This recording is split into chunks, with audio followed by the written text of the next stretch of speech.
Doreen is on the line. Doreen, what's your memory? Hi there, Aaron. Yes, one of my best friends, Carol, and I went to London in the year 2000, and our wish was to go to meet the Queen, of course, and we toured London, and we did get to Buckingham Palace on my birth. I was 63 there. I'm 83 now. And we went to Buckingham Palace, and we did see her come out. Of course, the bobbies or whatever you call them were there. You had to be careful. And they said, I had a tea bag. I was going to tell her I wanted to have a cup of tea with her. Oh, lovely. and, oh, my God. And just touring London was so much.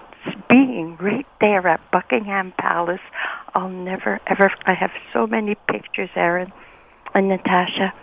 And I did see her as she came out, they made sure... But I held up my tea bag and she smiled.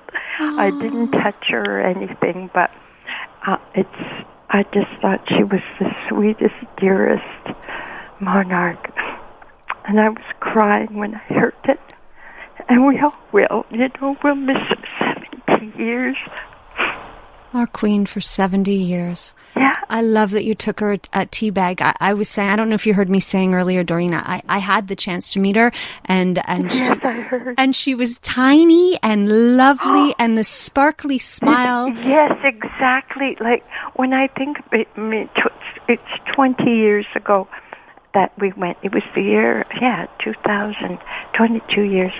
And I had celebrated my birthday there. And we toured London, and we loved it so much. And seeing the palace, I have so many pictures. I wish I could show them to you.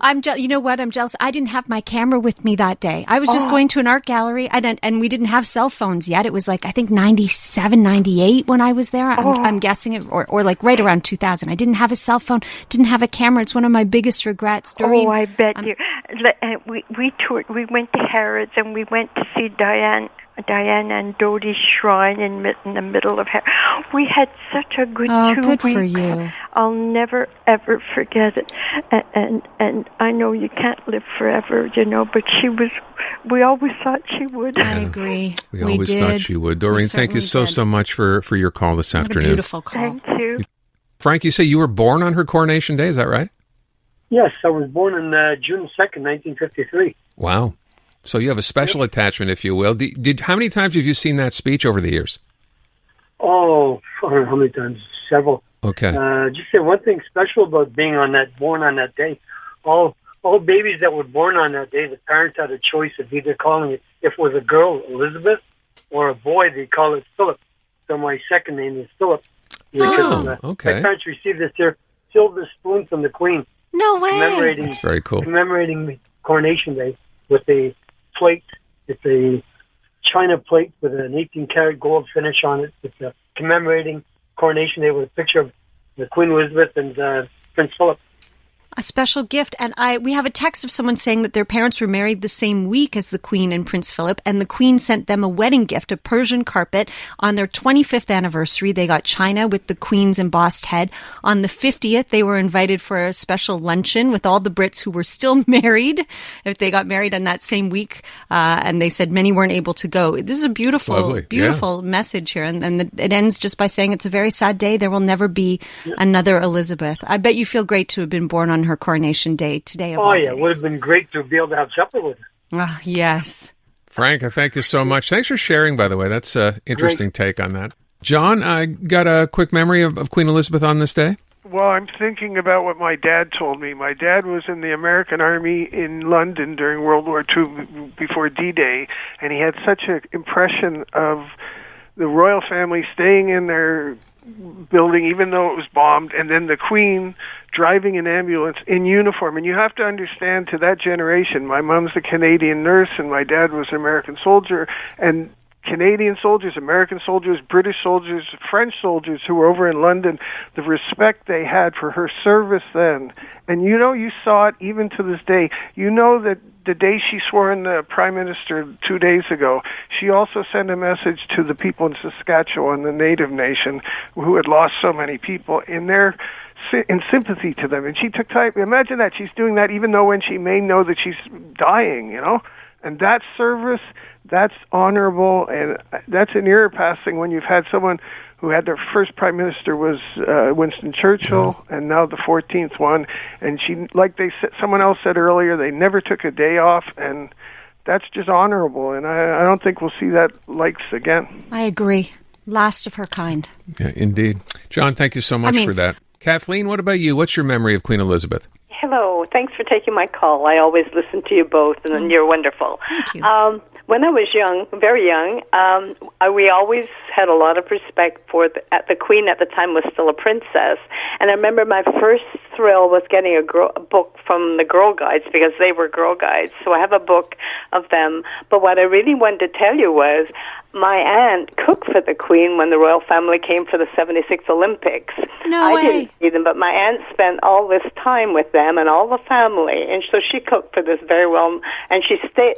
The Queen and the family stayed with a very well-known Fisher family from Montreal, and they had a home in the eastern townships. So my aunt was asked to go there and spend the time that the Queen was there with her family, and she cooked for them. So I was always proud to say my aunt cooked for the Queen. That's amazing. That's kind of cool. I love that. We've got another text, also someone who says, we saw the Queen at the Olympics in Bromont. It was 1976, this texter says. I was 10 years old. My mum, siblings, and I were avid horse riders. It was the Olympics in Montreal. And they go on to say, Mum loaded us in the car in St. Lazare. We were hoping to catch a glimpse. A man in a suit said, you can walk with us, but please keep 10 feet back. It was Queen Elizabeth and her family who had come to watch their daughter Anne ride in the competition.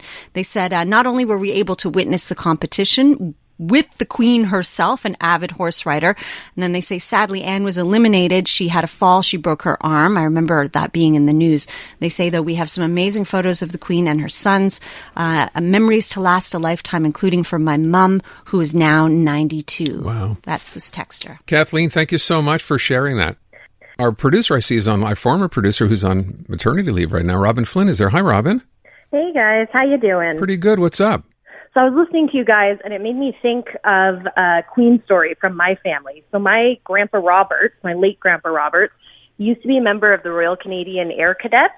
And in 1951, out of the 18,000 cadets in Canada, he was one of 25 who were selected to go to the UK to meet then King George and then Princess Elizabeth. So I have these gorgeous pictures of my grandpa in his uniform looking so handsome, you know, shaking hands with the king and, you know, bowing before the then princess. And I remember when I did this project on him and his trip to the UK for school, I interviewed him for it, and he was just beaming with pride. I know it was like one of the highlights of his life to say, you know, I met her when she was still a princess.